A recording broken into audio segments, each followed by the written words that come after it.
Sometimes I forget that this film was released well over 5 years ago. That's crazy. Hey, what's up, guys? Alan here. Welcome to another episode of Thoughts on This, where I speak on my thoughts. And today I'll be giving my thoughts on Walt Disney Animation Studios' Raya and the Last Dragon, which released 5 years ago back in March of 2021. The film centers around Raya going on a quest to find the last dragon to help save the kingdom of Kumandra from the evil spirits, the Droon, with the hopes of bringing the people back to life and restoring the peace the kingdom once had. The film is directed by Don Hall and Carlos Lopez Estrada. The script is written by Kui Gwen and Crazy Rich Asians' Adele Lim. It features the voices of Kelly Marie Tran, Aquafina, Isaac Wang, Benedict Wong, Daniel Day Kim, Sandra Oh, and so much more. The film was originally scheduled for a November 2020 release date, but was pushed back to its March 2021 release. It was launched in theaters and Disney Plus's Premiere Access feature simultaneously. Now, what did I think about this film? When I first found out that Disney was making a film inspired by Southeast Asian culture, at the time I was like, yes, I'm so down, I'm loving this.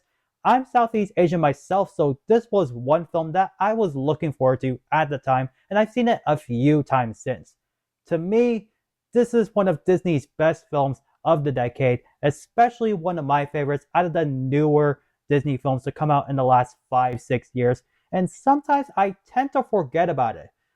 However, whenever I do rewatch it, I get reminded of how good it actually is. Everything about this film, from the story, visuals, characters, was all stellar. If there's one thing that Disney knows how to do, is building immersive and imaginative worlds. I love how we got to see different biodomes in each setting. It makes each land look distinctive and shows off the diversity of Kumandra.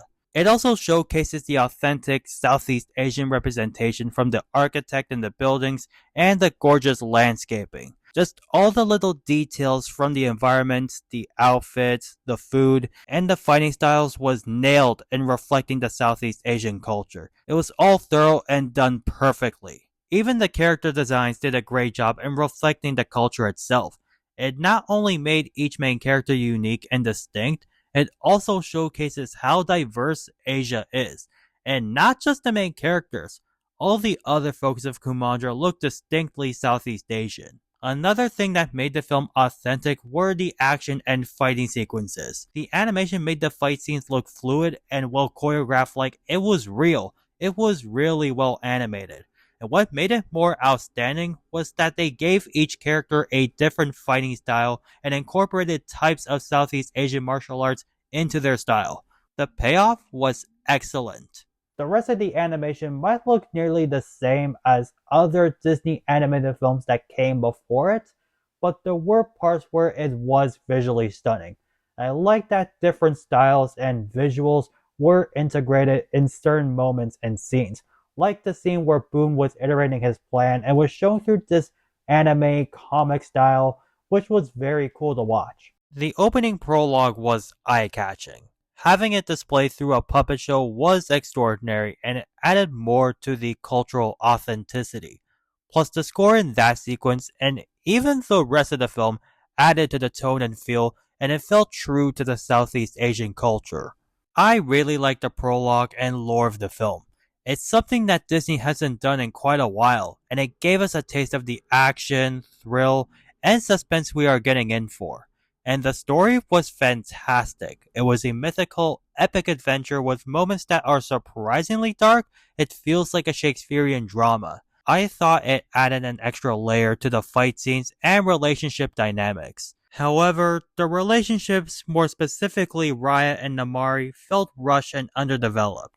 The heated rivalry of them going from friends, where one betrayed the other's trust, then to sworn enemies, then back to friends, was such a compelling arc, but the resolution felt too easy. Like, I felt like they could have fleshed out the rivalry and relationship a lot more. Like, there was so much meat left on the bone. But besides that, they were both well-written characters, and their relationship arc was complex. Raya is probably the most human compared to other Disney heroines.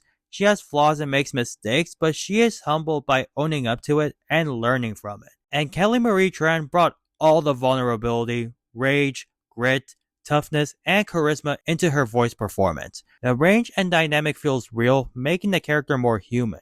Namari is a fascinating character, and not just from her physical appearance. She had a complex arc that had me invested. I did wish that it could have been wrapped up better, as I thought her redemption was rushed. Great character like Gemma Chan did a fantastic job, but I felt like there was untapped potential that have yet to be explored. The side characters added that extra fun to the film. Sisu balanced out that action and drama with some lightheartedness, and Aquafina elevated that with her voice performance. She was funny, charismatic, and made the character her own. Her sharp humor was refreshing, and she made Sisu such a fun-loving comedic character, which is what a Disney sidekick should be. Benedict Wong was unexpectedly hilarious with his performance. His delivery and how he sounds was just ridiculous in the best way possible. Isaac Wang had a lot of charisma for someone of his age at the time. The slick personality and his timing was on point. His acting is very impressive. The overall performances were great. Even though I like that it's a predominantly Asian cast and I liked how stacked it is, I did wish there was more Southeast Asian actors involved rather than East Asian. But still, this was a great start of having a more strong Southeast Asian representation in films. For Walt Disney Animation Studios' first film of the 2020s, it was a breath of fresh air compared to their films from the 2010s. It's so unique that it's something that I had never seen before from any of the other eras of Disney animated films. The film does not get much credit of how good it actually is.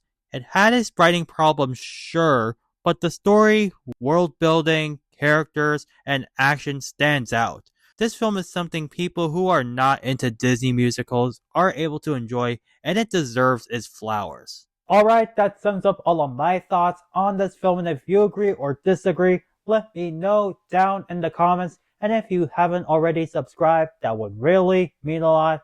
That's all I have to say, and I hope to see you next time. Bye!